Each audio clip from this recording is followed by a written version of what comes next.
Tonight we're going to cover chapter 6 of the Song of Songs, and we're also going to give some practical instruction for relating to the wife and also for your wives to the husband.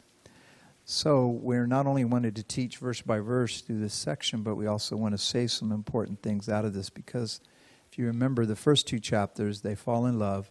Chapter 3, they get married. Chapter 4, they have sex. Chapter 5, they get into a fight. So now, chapter 6, they have to come back together. And so we need to say some important things about coming out of a fight and reconciling with your husband, with your wife. And that is an area, of course, where there's a lot of troubles and people don't handle things correctly. And a lot of times, all of us, we struggle, we're upset, we're frustrated, and we have to learn how to dwell together in unity. And we have to, as Peter said, husbands need to dwell with their wives with wisdom and knowledge and understanding. And we have to understand our wives and know our wives. And that takes a lifetime to get to know your husband, your wife, and those kinds of things. So let's go ahead and go to chapter 6. I'm going to read the first 13 verses. And we're going to cover this 6th chapter here. Reading from the New King James. It says this, these are the daughters of Jerusalem are speaking. It says, "Where has your beloved gone, O fairest or most beautiful among women? Where has your beloved turned aside, that we may seek him with you?" And now the Shulamite, the woman, is going to speak. She says, "My beloved has gone to his garden, to the beds of spices, to feed his flock in the gardens, and to gather his lilies." And then this is her passionate desire. We talked about this in chapter 2. It's in chapter 7. She mentions it again here. "I am my beloved's, and my beloved is mine. He feeds his flock among the lilies." And now in verses 4, probably down to verse 10, some commentators say that verse 10, it may not be the man speaking, but I'm just going to take it the way it has it here in the New King James. From verse 4 to 10, the man is going to speak. And once again, he's going to magnify her beauty. So verse 4 says, "O my love, you are as beautiful as Tirzah, lovely as Jerusalem, awesome as an army with banners. Turn your eyes away from me, for they have overcome me," or overpowered me. "Your hair is like a flock of goats going down from Gilead. Your teeth are like a flock of sheep which have come up from the washing. Every one bears twins, and none is barren among them. Like a piece of pomegranate are your temples behind your veil." Verse 8, "There are 60 queens and 80 concubines, and virgins without number. My dove, my perfect one, is the only one of her mother, the favorite of the one who bore her. The daughters saw her and called her blessed, the queens and the concubines, and they praised her. Who is she who looks forth as the morning, fair as the moon, clear as the sun, awesome as an army with banners?" And now here in verse 11 and 12, the Shulamite's going to speak. She says, "I went to the garden of nuts to see the verdure," use a French word there, "of the valley, to see whether the vine had budded and the pomegranates had blossomed. Before I was even aware, my soul had made me as the chariots of my noble people." Verse 13, "Return, return, O Shulamite, return, that we may look upon you." What would you see in the Shulamite? As it were, the dance of the two camps. Now, some of the language here is pretty strange. Verse 12, verse 13 is very kind of strange language. In fact, verse 12 is the most difficult verse in the whole song. And almost nobody really knows what the heck Solomon, what it means, So it's a little difficult there. We're going to talk about that. So in this teaching today, we want to magnify the woman's uniqueness. And that is a key thing. I say that a lot in premarital counseling. We say it a lot at weddings. One of the weddings I did about 2 weeks ago, I told the man how unique his wife was, that out of the 3.5 billion women on planet Earth, God only gave you one. So she is definitely unique. And so we want to magnify the woman's uniqueness because that is such an important part of her heart, is to know that she is unique, that she is entirely yours. Nobody else has your attention. You have your attention as a man is focused on her. One of the areas where a lot of men struggle, and I would say it's been a big struggle for me, has been listening to my wife. We men, we don't listen well. And those of you women, it's okay if you say amen, okay? We do not listen well. We're aggressive, we move forward, we don't consult, we don't stop, we don't ask. Even though the Bible talks about the multitude of counselors or safety, we move forward, we think we know the best, move out of the way, we got to get it done. And we don't listen well to our wives. And probably about 15 years into my marriage, kind of an apple, the Lord dropped an apple on my head and the lights kind of came on for me. And I realized how often I had not consulted my wife on many issues where she could have helped me a lot, and I didn't ask for her input. And I realized that was one of the biggest weaknesses that I had, was I was not talking to her and asking her, because she knows me better than anybody else. And she could have spoken into my life things, and in my pride, I just went forward. And I consulted her after I got into trouble. How come you didn't tell me, you know? But there was a word the Lord gave me at that time from Matthew. And it seems a little strange, but Matthew 5:41. If someone forces you or compels you to go 1 mile, go with him 2 miles. And so I want to just say a little bit about that. But sometimes we have to discern whether our dissatisfaction in our marriage relationship is something with God, because usually the problems that are horizontal are all because there's problems vertically. Or is there just something that's genuinely not working well with our wives? And I have found, and again, some of you here, you guys have been married over 50 years, I have found in my limited experience that one of the things that validates and ministers to a woman's self-worth is for us to ask for her view or input. When we ask, what do you think? How do you view this? What is your advice? I think it validates a woman, and it really encourages her that you're not just running off and doing whatever you want, but you're actually saying, hey, how do you see this? And how do you view this? Because, as everybody knows, the woman sees it much differently than we do. You're looking at things in a much different way than we are. Rick Warren's wife, Kay Warren, said the greatest asset, speaking to men, and she was teaching pastors when she said this, the greatest asset is not your own ability, skills, or training, but the wife by your side. I like that. That's a strong word. She wrote in a book on pastoring that I read. That's where I got it from. She was talking to pastors and saying, you know what? The most important asset in your life is not how smart you are, but that woman that's sitting next to you. And so I agree with that. Well, one day, in light of God dealing with me about all this stuff, I decided to go to my wife.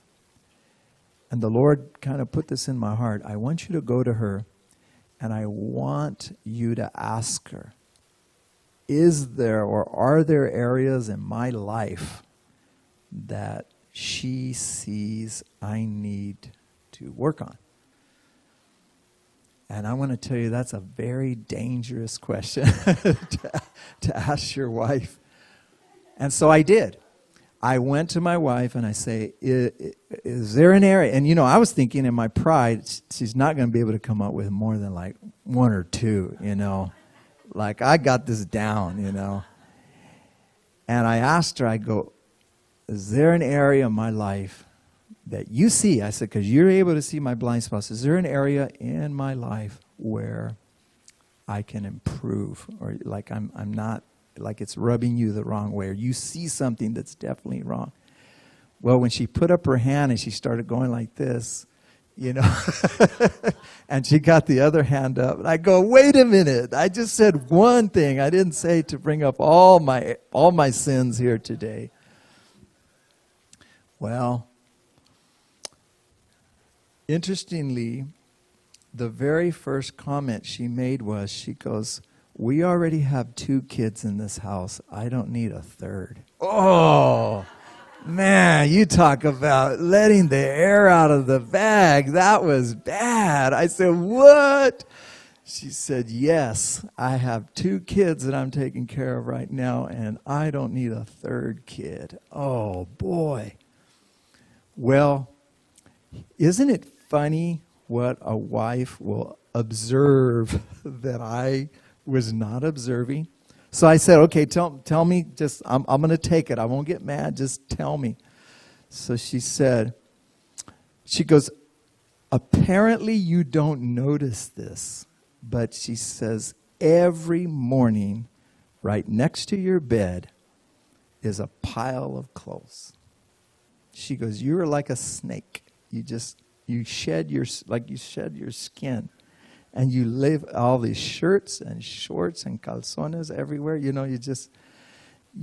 She said, and you just leave them there. Like, who do you think is going to pick this up? And it just dawned on me that up to that point, I had been leaving all of my clothes by the side. Like when I go to bed, I just take off my pants, my socks, and and I just jump into bed. And the next morning, like, they magically got picked up by somebody, So I noticed that. I just looked down and I noticed this pile of clothes right by the side of the bed. And she says, I would appreciate it if you would pick up after yourself. She said it just like that. Well, the Lord had given me this word. If somebody tells you to go 1 mile, I want you to go further. I want you to do more than they asked. So you know what? Right at that moment, the Lord put on my heart, not only are you going to do that, I want you to make the bed every morning. As soon as she gets up and out, you make the bed. That's going, not only picking up my clothes, I'm making the bed. And I did that.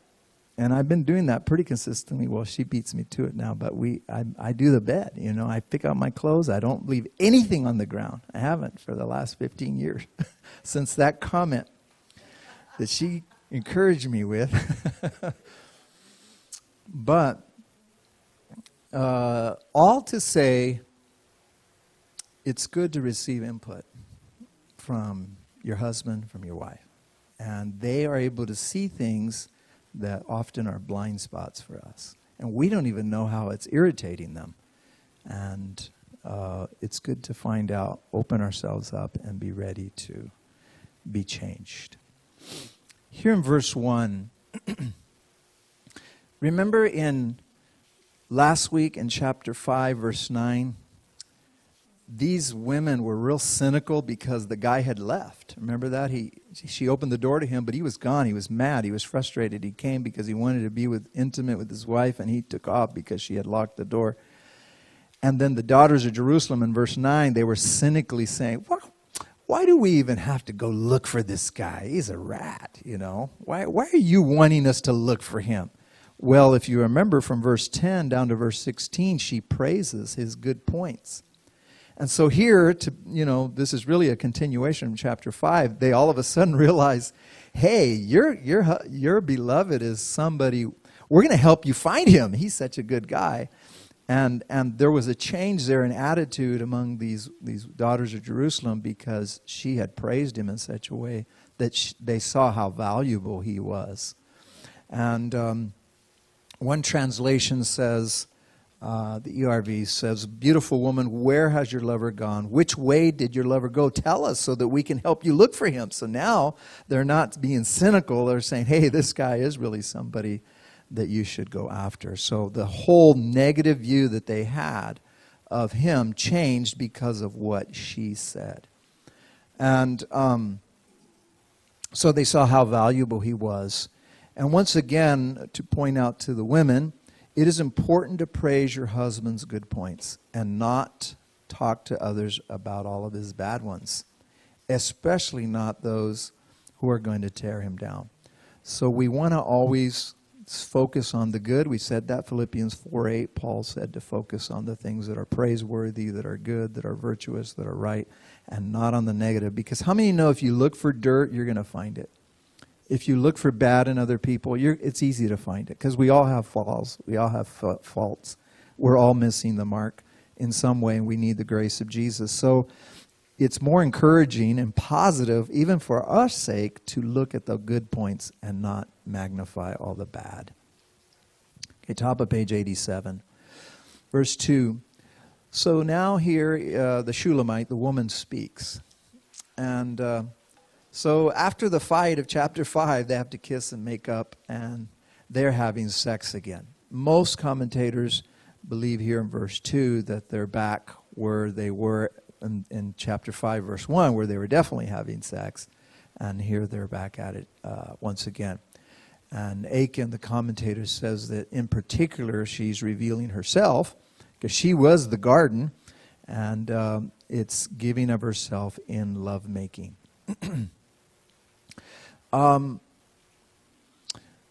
As you guys know, when there's strife, there's argument, there's a fight in a marriage relationship, one of the areas that shuts down is people shut down sexually. And there was a lady who did some studying, research that Achan quotes, where he talks about 10 traps that shut down a marriage. And one of them that she highlighted was shutting down sexually when you're angry rather than dealing with issues. That's one of the things that people do. Women will shut down sexually when they're angry, and they don't want to deal with the issue. They just shut down. And but she says this: withholding affection can seriously damage a relationship. And interestingly, she uses these words: never play marital prostitution. In other words, I'm not going to give you anything until you do all of these kinds of things, because our bodies don't belong to ourselves. My body belongs to my wife. Her body belongs to me.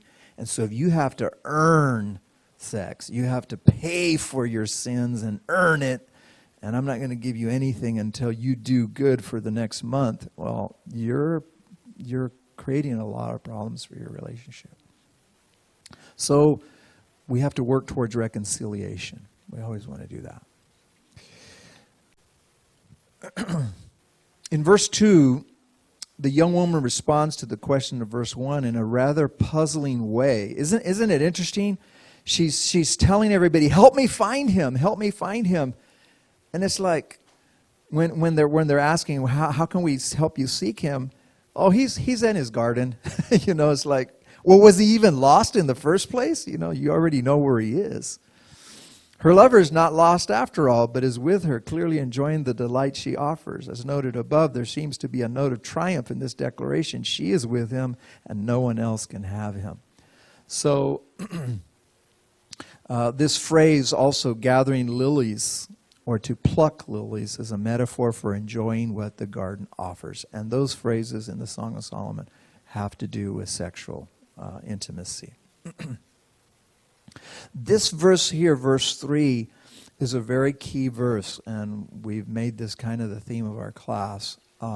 Again, this is a supernatural revelation given by the Holy Spirit, given to Solomon to reveal a woman's true heart desire. And she says this basically in different ways. She says it 3 times. We saw it in chapter 2, verse 16. My lover is mine, and I am his.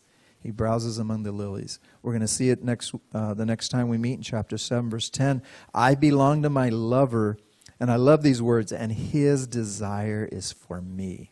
That's the theme of our class. And then chapter 6, verse 3, I am my lover's and my lover's is mine. He browses among the lilies. I remember teaching this, chapter 7, verse 10 on a Sunday service, probably about a year ago. And I was talking about how so many women long for their husband to just desire them. And as you know, most men, they're watching ESPN from the time they get home at 6 until 11 at night. Their mind is on the 49ers or the Raiders or the football or the basketball, and their mind is on work, their hobbies, their mind is on computers, their mind is on Facebook or whatever. And the woman is sitting there longing, when is he going to desire me? When does he want me, you know? And so there's a lot of loneliness in marriages today. And vice versa. There's women that are caught up in all kinds of social media stuff and they're not paying attention to their husbands. But I love that wording that she has. His desire is for me. He wants me. He's focused on me. All three of these verses came from the woman. Isn't that interesting? Every time these statements are made, it's the Shulamite that's speaking. So for us men, we need to pay attention. This is the true heart desire of a woman. And it's very, very important for her spiritually, emotionally, and her social makeup that her lover, her husband, must be exclusively his to the exclusion of all others. And that's why affairs and other interests are so devastating to her. She feels like she is just one of many, one of many interests that he has and not really where he's really focused in on her. So, men, we have to pay attention to that. We have to make our wife be very, very unique. And we'll talk about that here in just a minute. I want to just elaborate a little bit more about this woman's longing. To uniquely belong to the man is one of the deepest longings and desires of a woman. She has to know there are no others. His interests are in her. And in large part, this can take place in a passionate sexual relationship. Remember we said that, what did Jesus say? Wherever your money is, that's where your heart will be also, right? He said that. So I tell men, put money into your wife, because if your money's there, your heart's going to be there too. So take her out, do something nice for her, bless her. How many of you remember what happened to Princess Diana? You guys remember what happened to her? And these pictures are so telling, right? Because she was a very radiant, beautiful woman as far as I could see. She was a very radiant woman. She had a very incredible personality. And when she first married Prince Charles, she looked like that picture on the top. And you remember that I saw that interview. It was in the late 90s before she died. The BBC interviewed her, remember? And she gave that interview. And that man asked her, he said, so what went wrong? What happened in your marriage? And that's actually a picture. That's a picture from that interview. That's the way her eyes look. Can you see it in her eyes? And remember what she said when they asked, what went wrong? She goes, well, when there were 3 of us in the relationship, she goes, it was too crowded. And everything went downhill. And if you remember, Prince Charles was having an affair with Camilla.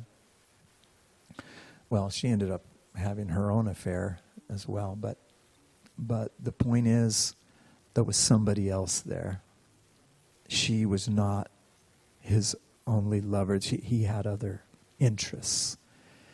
And that is crushing for a woman. And just to say, us men, we need to pay attention and have interest and desire in our wives.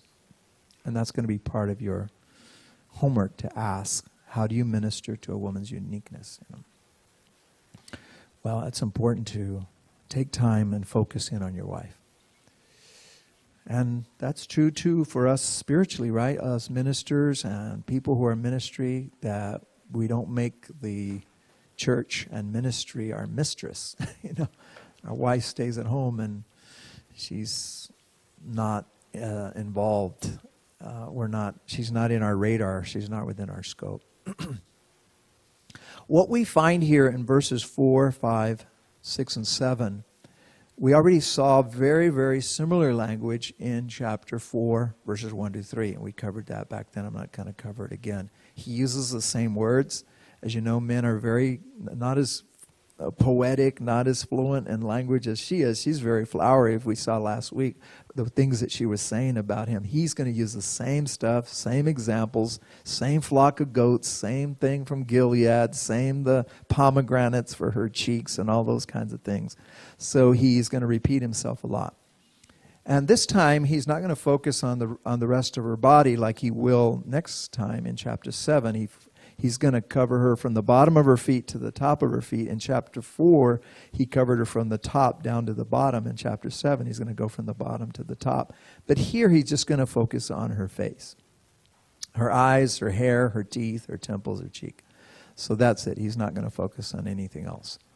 And you're going to notice how personalized he makes it. In verses 4, 5, 6, and 7, he says, you are beautiful, your eyes, your hair, your teeth, your temples. So he's talking to her very directly. He's just saying, you, this part of you.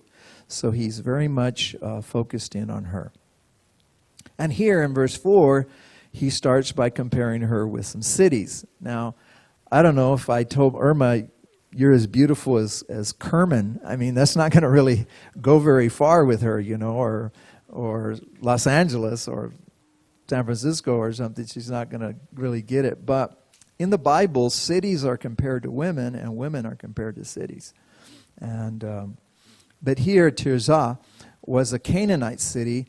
And if you remember when the kingdom split in Israel and there was a northern kingdom and a southern kingdom, when they made the capital initially, Jeroboam made the capital for the northern kingdom, he picked Tirzah. And it was a very, very beautiful place. It had a lot of groves, it had a lot of trees, it had a lot of flowers. In fact, the word Tirzah means pleasantness or delightful in Hebrew. That's the name of the word. That's the meaning of the word. So it was a very, very beautiful place.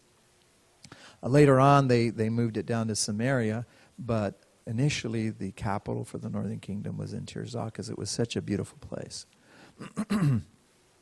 So basically, what he was doing was he was saying, you're very beautiful, you're very pleasant, you're very lovely, you're very majestic. So all of these are terms of affection. Glickman says he likens her to Tirzah, a beautiful city in the north, and to Jerusalem, the splendid capital in the south. Just as these are the loveliest cities in their land, so she is the most beautiful woman. In Solomon's eyes, no one compares with Shulamith, with the Shulamite woman. In Lamentations, when Jeremiah was noticing how destroyed the city got because they were under judgment, they were getting ready to be sent to exile, the question is asked because he saw how destroyed it was. He goes, wasn't this the perfection of beauty, the joy of the whole earth? And the psalmists talk about that too. So Jerusalem was always viewed as the most beautiful cities, and it was the joy of the whole earth. So bottom line was he was likening her to two royal cities, both capitals, that were very beautiful. And so she was saying that about him when he compares her to these cities. If you'll notice at the end of verse 4, it says awesome as an army with banners. And you'll see the same phrase at the end of verse 10, as awesome as an army with banners. And that's one of the reasons why I still think the man is speaking in verse 10. So that phrase is used twice. Now, if you have the New King James or the King James Bible, you'll notice that the word an army is in italics. Okay, if you have the NIV or another modern translation, you can't see that. But whenever the King James or the New King James uses italics, that means it was not in the original language. And so both at the end of verse 4 and at the end of verse 10, an army is in italics. So it's not there, and it's not in the Hebrew text. I checked the Hebrew text. It's not there. But it does say awesome as banners, basically. And so some commentators believe that it's just saying, like Tirzah, like Jerusalem, it's as awesome as these banners. It's like there was banners hanging all around the city walls, just this beautiful spectacle. This woman was. And Vlad, just really something really awesome, you know.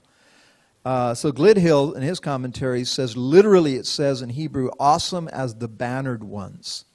And that's verse 4 and verse 5. So banners, it just means something that's like a spectacle. It's something that's awesome to behold. Now, for some reason, I don't understand it why, but the NIV, the same wording in Hebrew, they translate it two entirely different ways. In verse 4, they say, as majestic as troops with banners. And then verse 10, majestic as the stars in procession. I'm thinking, how in the world did they end up with two different ways of saying it? And it's the same exact Hebrew wording. Well, I don't know. I'll have to ask the NIV guys why they did that. But so if you see that, it's a little bit confusing. But anyway, the bottom line is, however majestic these cities, Tirzah and Jerusalem was, and how beautiful it could be adorned with the banners, he was just basically saying, my wife, my love, she is very, very beautiful.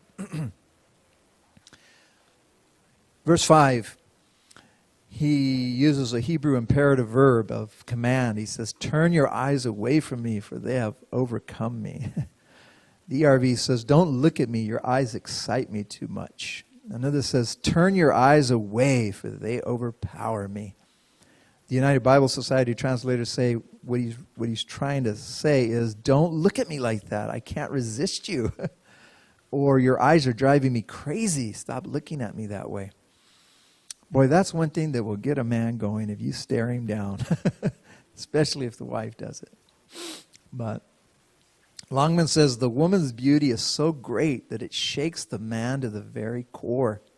It is the face, particularly the eyes, that brings us into the most intense contact with another person. Isn't that true? If you really want to intensely connect with somebody, you just look at them right in their eyes, you know. And of course, when you're in a sexual relation with your wife, you know, you're face to face. I mean, that's as close as you're going to get. But that's very intense. So for him, this was like overwhelming him, you know, the stare down that she was doing with him. Knight says, looking into her eyes, the eyes of a woman made in the image of God, he becomes aware of the deep mystery of human life and human love. Isn't it true? You can see into a person's eyes and see what is there, you know. You can see almost depression. You can just look at eyes and see people sad, happy, glad, joyful by just looking into their eyes. Besides a woman's physical body and appearance, there are three things that draw or attract a man according to the Song of Songs. And I say for most of us men, we're drawn to this. One is her voice. Let me hear your voice, for your voice is sweet. And he's going to say it again, and she says that in chapter 2, verse 14. He also says it in chapter 8. In fact, the last words of the man that you'll hear in the Song of Solomon, he's focused in on her voice. And I don't know, I like to call my wife and talk to her on the phone because she has really a sweet voice. I just like to hear how she talks. It's so, I don't know, I like to hear it. Not sure why, but I do. The perfume, another thing, a man is drawn to perfume. And chapter 4, verse 10, but also the eyes. That's the thing that really gets to the man. He says, you've stolen my heart with one glance of your eyes. And he says, your eyes overwhelmed me. In fact, it's interesting in Proverbs 6:25, when talking about the adulteress, notice what the warning is, don't let her captivate you with her eyes. And eyes reveal the soul. And anyway, somehow he was being overwhelmed by this woman. Many years ago, there was a man in our church, and he was a single man, a little bit older. He's probably 45, 50 years old. And one day he walked in with a woman. I still remember. He walked in with her and sat. They sat down together. And so I said, this guy's single, and I've known him. He'd been coming to our church for several months, and I thought, all of a sudden, he's got this girl there. Well, I went over to say hi to him and just to greet this lady. And I don't know why. I wasn't looking for trouble. I wasn't looking for anything. I wasn't trying to find something. I went over there as a pastor just to greet this person, this guy and this girl that he brought. And when I looked into her eyes, I saw the eyes of a seductress. And I just said, oh my gosh. And by the way, she was not like attractive. Okay, she was a little bit chubby and just was not not someone you would think, okay, this is like somebody that's gonna, seduce men and all that, right?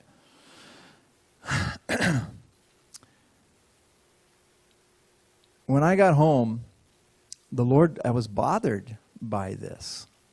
And so I called this guy and I said, hey, tomorrow, Monday's my day off. I said, can you come to my house? I'm going to be working in my backyard. I got to do some work in my backyard. Come on over and help me. And I want to talk to you. So there I am. He comes over. I'm sitting there, and I've got my little thing. I'm working through the weeds in my backyard and stuff. And I didn't even look at him. I was going, just digging away, pulling weeds. And I said, brother, I said, I don't know who that woman was that you brought the other day. And he began to tell me who she was. And I said, if you don't watch yourself, you're going to be in bed with her. There's something not right here. I found out later that she was the wife of a psychiatrist here in town. And her marriage was in trouble, and she was running around looking for somebody that would love her, and found this guy. So I warned him. I said, at the time that I told him this, I didn't know that she was married to another guy. He was just, as a friend. I met her at work. I was doing some work somewhere, and I met her, and she said she wanted to come to church with me. So I found out later that she was married and had 2 kids, and her husband was a psychiatrist, psychologist somewhere here in town. Well, sometimes people don't listen to their pastor, because 2-3 months later she was pregnant by him. And so now he's got a kid. Anyway, that whole thing broke up that lady's marriage, and she ended up divorcing that man and never married this guy. She just had another kid. Say all of that to say you can see a lot in people's eyes. You can tell things and see things because the eyes reveal the soul. And we men, we have to be careful in how we walk around our sisters in the Lord. And we can't be doing any stare downs with anybody here but our wife. All right. It's fun being a pastor, amen?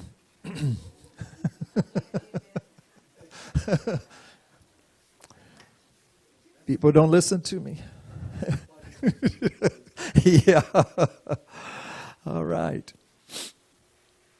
Well, verses 5, 6, and 7, I'm not going to go into a lot of detail. We explained this detail in chapters 4, verse 1, 2, and 3, right? So he said her hair was like a flock of goats coming down from Mount Gilead. I told my wife that again today. I said, sweetie, your hair is like a flock of goats descending from Mount Gilead. And she almost punched me in the mouth. She started laughing. I go, yeah, I tell the congregation, that your hair is like a flock of goats. And the goats in that area there were all black, So they looked, as they were coming down, as the whole flock were coming down, it looked like frizzy hair, She had her teeth, and there was not one that was missing, right? So she had all her teeth there. Also, like we saw in chapter 4, verse 2, her temples or her cheeks were like the halves of a pomegranate. And I did kiss my wife's cheek today because she had like rosy cheeks, and so they looked like the halves of a pomegranate. So I did tell her that. I go, your cheeks look like the halves of a pomegranate. She goes, it sounds like you're hungry. Well, I want to say this. I don't believe it's vanity, but I think it's important for a woman to look good for her husband. You're not looking good to try to impress anybody. You're not looking good. You're doing it to look good to him. You know why? Because he is drawn to physical. And that's the focus of his attention. We see that in the Song of Solomon. That is the way God made the man. If you read it, what is he doing? He's not praising her romantic attitude. He's not praising her nice flowery words. He's praising her physical features. Okay? And if you want to, just like the man needs to be drawn to the woman needs to draw the husband to her. And you don't have to do anything weird or strange. Just take care of yourself. There's some women that just let themselves go. They don't even fix their hair. They don't brush their teeth. They don't put any makeup on or whatever. But the point is, we're doing it for him, not for anybody else. We're doing it for him. And our body doesn't belong to you. It belongs to him. So why not make yourself look good for him? He's looking at the physical. He might as well look at you. So I don't think it's a negative thing. I don't think it's a vain thing. I don't think it's a macho thing. I think it's the right thing, that a woman looks good for her man. Anyway, well, the men can say amen if they want to. All right. Need more men in the class. So here, some people think, okay, here's where Solomon starts introducing all of his concubines. Well, it doesn't say here. The man doesn't say here, now these are my 60 queens and 80 concubines, and I got virgins without number. No, he just says there are 60 queens, 80 concubines, and virgins without numbers. He's just saying that even though there's a whole bunch of women, verse 8 and 9 need to be taken together, there's only one for me. That's what he's saying. There may be all kinds of beautiful queens, beautiful concubines, virgins. There's a whole bunch of these other women, but there's only one perfect one. There's only one that's my favorite. There's only one that people are going to praise, and that happens to be my wife. And Hugh Weiler, the female commentator, who does a really good job explaining some of these things, says, the man, as the lover of only one woman, claims that he would rather have her than the many that would be available for a king. I like that. She is mine, uniquely mine. She's beautiful, and you can bring 100,000 women by. The one that I'm going to pick is my wife. Proven says the sequence of 60, 80, unlimited number in Song of Songs 6:8 is probably intended simply to communicate the idea of an endless number of women. It doesn't matter how many you parade in front of him, he's going to pick his wife over all of them. Of all the women that could have been available to the man, none could compare to his wife. And again, this magnifies her uniqueness. If you bring a stadium full of women, 100,000 women into a giant football stadium, and you look around and you say, I'll take that one right there, my wife, out of all of them. Again, magnifying. So once again, like Dr. Carr says, the text does not say Solomon has. He doesn't say I have. He simply makes a declaration. If there are 60 queens, 80 concubines, and virgins without number, the one that I'm going to pick is mine, my dove, my perfect one, the only one for me. So again, focusing on her uniqueness. If you look at verse 9 here, 4 times you see the word one. The perfect one, the only one, the favorite one. So he's focusing in on her entirely. She is the only one for him. And I think a man should verbalize that to his wife on a regular basis. You are it. Let's go on a date. You're it. Let's go see a movie. You're it. Let's go to dinner. You're it. Let's get together. She is the only one. The CEV says, you would be my only choice. Partly quoting that verse. The ERV says, but there is only one woman for me. Again, verbalizing that to a woman is so important. The Living Bible paraphrase says, but you, my dove, my perfect one, are the only one among them all, without an equal. What's that? Yes. Wish we could say that with such nice words. Bill McCartney used to be the coach of the University of Colorado, who founded Promise Keepers. He says, when you look into a face of a man's wife, you will see just what he is as a man. Whatever he has invested or withheld from her is reflected on her countenance. Wow. Isn't that something? You can look at a woman like we saw Princess Diana. You can look at her and see what Prince Charles was investing in her. Well, we don't want to fault Prince Charles. All of us have faults. All of us make mistakes. All of us don't do the right things. But the point is, we can look at a woman and see just how much we've invested in her and what we've done with her by just looking at her face and her eyes. There are 3 sections to this verse, verse 9. One is, he praises her, my love, my perfect one. She's the only one. The mother praises her, her daughter. And then all of these women, the daughters, the concubines, the queens, they're all praising her. So she's being praised by everybody. And I would have to say, why would a man want to be with any other woman if all the other women are praising your wife? Not only does the man think she's beautiful, all the other women do too. Longman says, all the women extol the unique one of this poem. So, out of all the beauties in the eye of the beholder, right? So, when we look at our wife, she is very uniquely beautiful for us above all the other women. Again, I am asking that in the homework. How do you minister to a woman's uniqueness? And I think that's the key for a man to understand in ministering to his wife. He must highlight her uniqueness by doing things that are unique. Isn't that brilliant? I know you guys paid a lot of money to get in here tonight to hear this. But if you want to minister to a wife's uniqueness, you need to do things that are unique. And many of us men, we're not focused on that. I mean, if you buy your wife a box of chocolates for Valentine's Day, for her birthday, you buy her a box of chocolates. For your anniversary, you buy her a box of chocolate. For your Christmas, you give her a box of chocolate. That's not doing very much. You're pretty boring, you know. You're not very innovative. Achan, one of the commentators, says one of the things he does with his wife is he calls her every day, at least once during the day, to see how she's doing. I like that. Writing her notes and cards. When Harry Truman became president after Franklin Roosevelt passed away in 1945, and he was in office he finished out that term that Franklin Roosevelt should have finished as president, and then he was reelected for another 4 years. So he was president a total of, I believe, 7 years.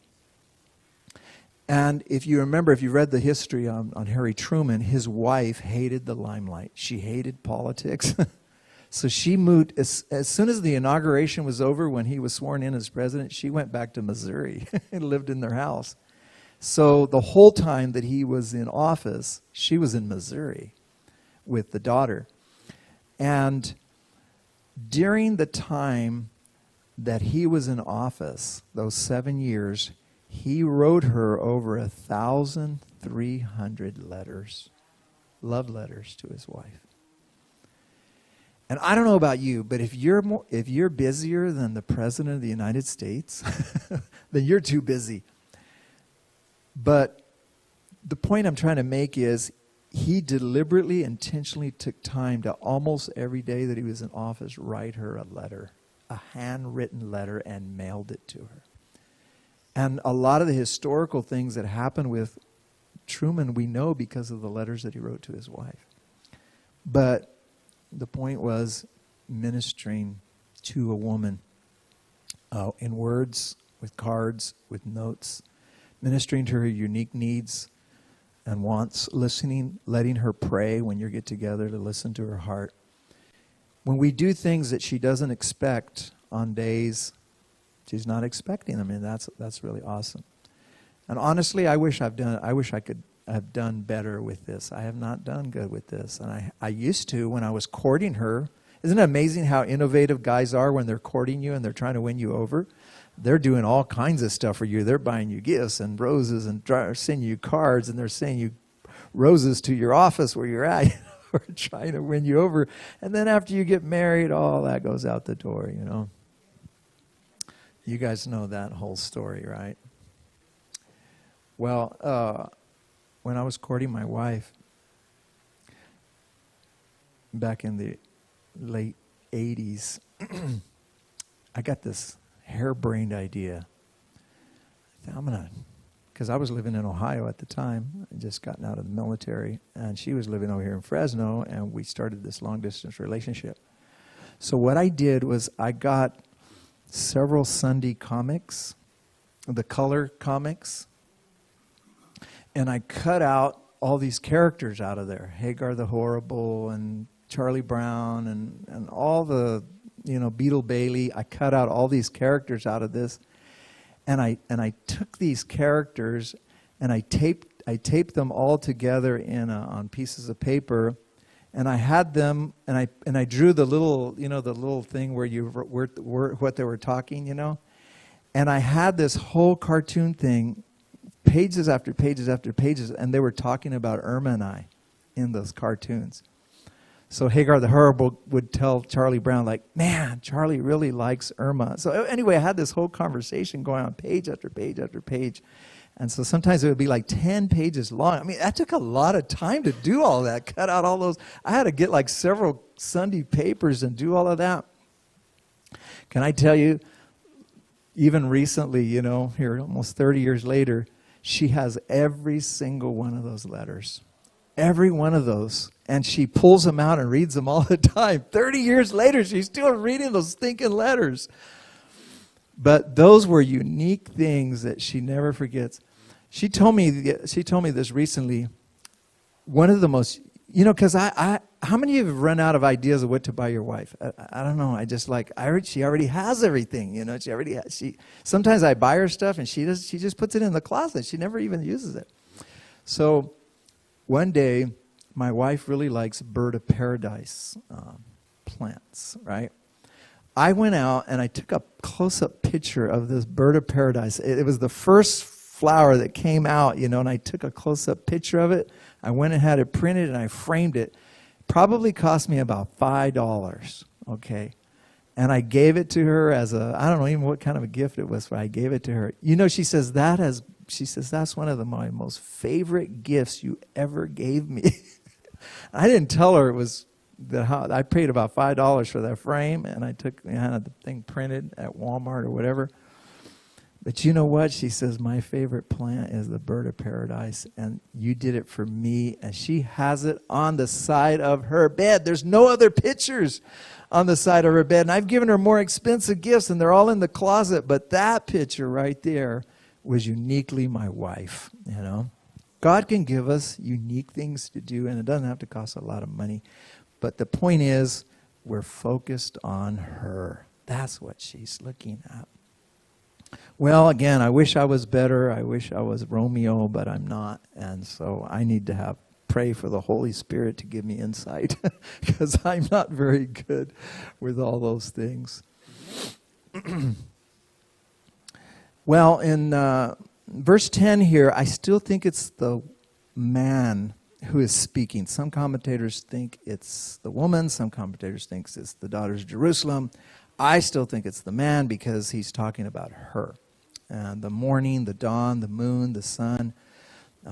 She's awesome, So, in other words, he's like, you're majestic, you're bright, you're out of this world, basically.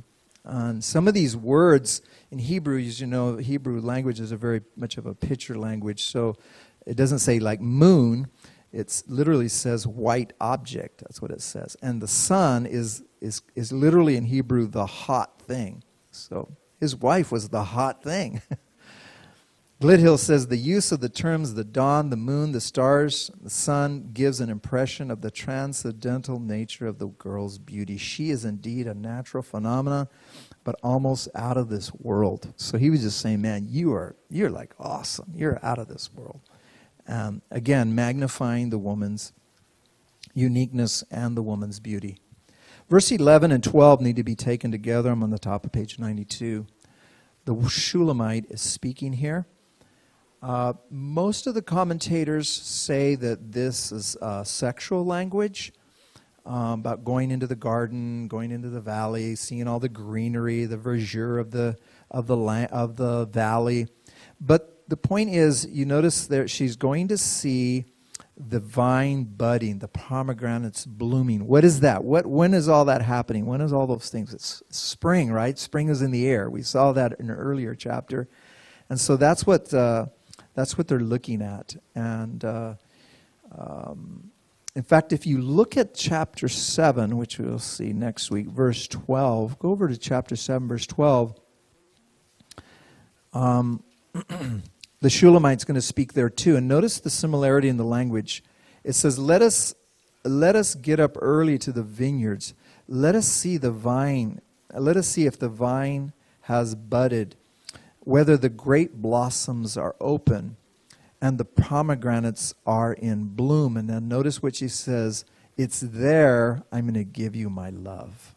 Okay.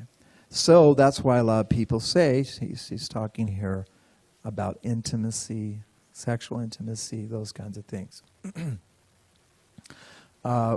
Hugh Weiler says, again, it's alluding to the woman's sexual ripeness. That's pretty strong, but a female commentator is saying that.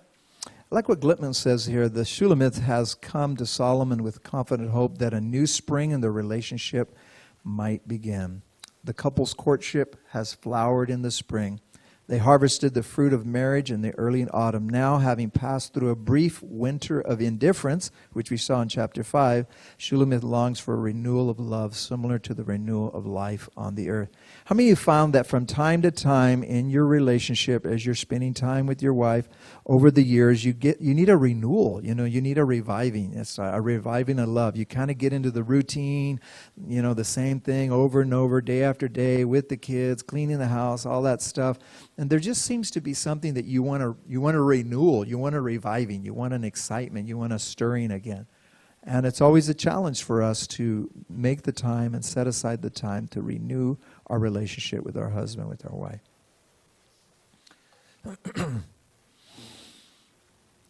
How many of you think that's important that we do that? That we keep we don't let the wheel get squeaky, right? We oil it so it runs smoothly. And I think even doing simple things. Mondays are my day off, and my wife and I always have a date on Monday. We go together and eat. And the church provides us all these gift cards and pastor appreciation, so we eat a lot. So here in verse 12, no doubt this is the most difficult verse in the whole Song of Songs to interpret. Most people have no idea, and it's very difficult. I'm not a Hebrew scholar. I was relying on what others were saying. I was looking at the text, but I couldn't really put all my arms around it. But it's very uncertain. And Glidhill, in his commentary, says literally the Hebrew reads like this: I did not know my soul set me chariots, my people a prince. It literally says that. It's missing prepositions. It's missing subjects.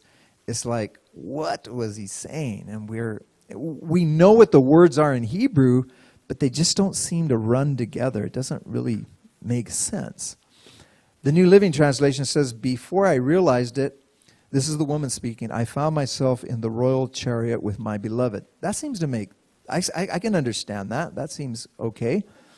The CEV says, but in my imagination, I was suddenly riding on a glorious chariot. Knight, Dr. George Knight says, before his translation, which I like, and I think it's basically saying the best we can come up with was, before I realized it, this longing that she had in my soul had seated me on a chariot with him whom my people regarded as noble. So she sees herself being carried off by her husband, like she's in a chariot with him, and he's a noble, regal, kingly kind of a guy. So what is it saying exactly? We're not sure. The wording is difficult in the Hebrew, and we just have to admit it's hard. It seems to me, of course, that she's praising the situation. It's a positive thing. Finally, the last verse here, another difficult comment. And because we have to ask, why are they asking this, Return, return, O Shulamite, return, return, that we may look upon you. Well, some people say, where did well, where did she go that she had to come back? Well, verse 11 says she went down to the garden. And now they're saying, no, you need to come back so we can look at you. If you have the New King James, it has the beloved and his friends. Some of these, one commentator pointed out that he thought these were the men, the guy friends of the Solomon or the man in this poem. And they all wanted to kind of check her out. And then at the end of the verse, he's saying, no, you don't need to check her out. Like basically she's mine. Why are you trying to check her out? But this is also a very difficult verse to interpret and to understand really what it's saying. This is the only place in the Song of Songs where the word Shulamite is in the text. So this is the only one. And interestingly enough, Solomon, Shalom, you guys know the word Shalom in Hebrew. Solomon means peaceful one, and Shulamite is the feminine version of Shalom, or Solomon. So it basically means peaceful one. So it has it there once at the beginning of the verse, and then again, why would you want to see Shulamite? Only place in the whole song that mentions her. The main point, Proven says, of the comparison is that these men are looking for the woman to present herself before them for their pleasure and entertainment in the same way that a woman might dance before an audience. The lover objects to this. If you have the NIV, where it says two camps, it's in the Hebrew, it's Mahanaim. That was actually a city. It's in the Bible. It's in the book of Genesis. It's in some of the historical Old Testament. But Mahanaim is the literal Hebrew word. So if you have the NIV, it uses, as it were, the dance of Mahanaim. And so they're thinking that they're wanting the Shulamite to like dance for them. She can just like go and dance, kind of like what people think Vashti should have done for King Xerxes in the book of Esther. But again, not positive all that it's trying to say here. But so I'll just stop there. The comment for me, I'm not really understanding all that it's trying to say here, but those are the explanations I have for those words in the text. Okay, so next time we meet, the man is going to praise the woman in chapter 7. For most of the chapter, he's going to start from their feet and work his way up to the top of her head. So we'll stop right there for tonight and pick that up next time. All right, any comments, questions?